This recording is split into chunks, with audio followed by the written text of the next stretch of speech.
Now, we will hear from Mr. Rajiv Jalota, who is with the Indian Administrative Services in the Government of India and the former chairman of the Bombay Port Trust.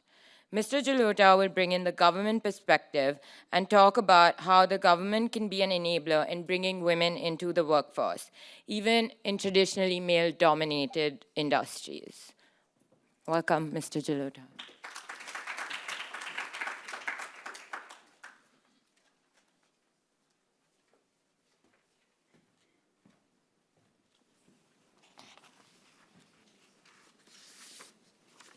Good morning, everybody. I have been given 5 minutes, so I'll be short. I'm truly honored to be speaking here about the role of government in enabling women's labor force participation. And I'll also draw upon my own experiences in public service to highlight how policy, partnerships, and people-first governance can drive transformative outcomes. I have the privilege of having served across departments from skilling and employment to managing city municipal corporation, industrial corporations, providing lands to industries, to maritime industry. Across my roles, I have learned two key trends that are going to enable women to enter the workforce in a country like India. First, India has a huge growth potential. Manufacturing as well as services, both are growing. And I think next 15 years are going to be India's years. And second, the type of roles and jobs are shifting across sectors. And when there is an imperative for growth, women have to be part of the workforce. There is no other way. Now, to harness these opportunities, government can serve three roles: that of a regulator, a promoter, and as a partner. And all these three roles will have to be complementary. First, as a regulator, India has more than 20 different acts. For instance, the Factories Act, the Maternity Benefit Act, which I think will be talked about quite frequently today, the POSH Act, Equal Remuneration Act, and Occupational Safety, Health and Working Conditions Code, which form the backbone of ensuring a rights-based framework for working women. Secondly, it serves as a promoter through platforms like eShram portal, with over 300 million unorganized workers registered and 12 welfare schemes linked, and the National Career Service, the Modi government actively promotes women's workforce integration. In fact, in this eShram portal, more than 54% are women. Notably, India leads developing nations in gender-sensitive trade facilitation as well. Government has started schemes like working women's hostels and child care provisions across the country. It's a very, very big step, a very ambitious step as well, where a lot of work needs to be done by various players. This will have its ripple effect in years to come. In Maharashtra, for example, government launched a scheme that offered engineering contracts to unemployed youth, a model that can be scaled for female graduates across sectors. Now we talk about my personal experiences to highlight how government can act as an effective partner.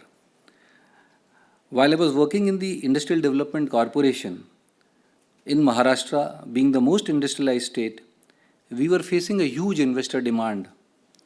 I introduced the policy of land acquisition by consent and making the landowners partners in development.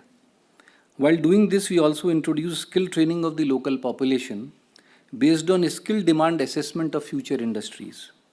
This really helped both men and women among the population to start from ground zero in helping the industries set up while growing themselves economically.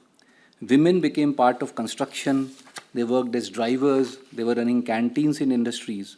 We also introduced financial literacy because the landowners can manage the huge sums of money they were getting from the industrial corporation as land compensation. Women were made part of all these future investments, and it had very brilliant effects. While working in the Mumbai Municipal Corporation, we trained women plumbers who were able to work in slums. More than 55% of Mumbai is in slums. There was a constant need of water pipeline repair, and who better than women can do it because they are the most stressed for water. We also ran a people-led sanitation program placing women at the core of toilet design, construction, and further operations and management of those toilets. While working as Commissioner Employment, we launched the modular employability schemes with industry-aligned training.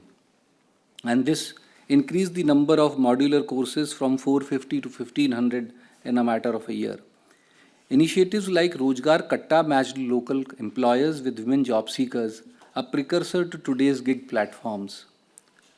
Government's attempts at gender mainstreaming, moving away from gender neutral or gender blind, can have profound impacts.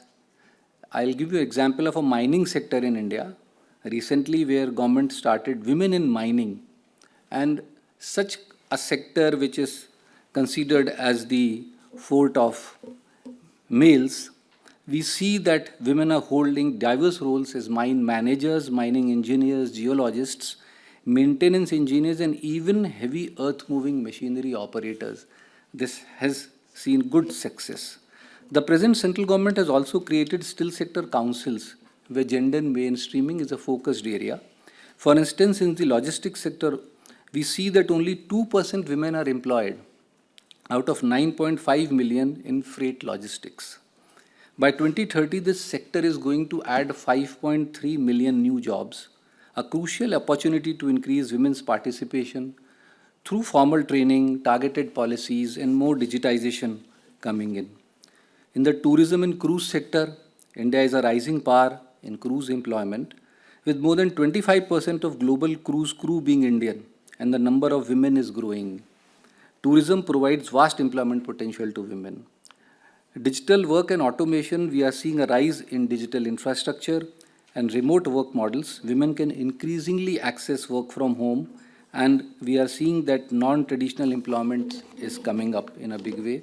As we move ahead in South Asia and those parts of the world where jobs will get created in large numbers for reasons known to all, empowering women in the workforce will not just be a policy goal, but also reinforces the country's economic foundation, enabling it to thrive in a competitive global landscape. Thank you, and I sincerely hope that women-focused narrative shaping the future workforce deployment is more than an economic shift.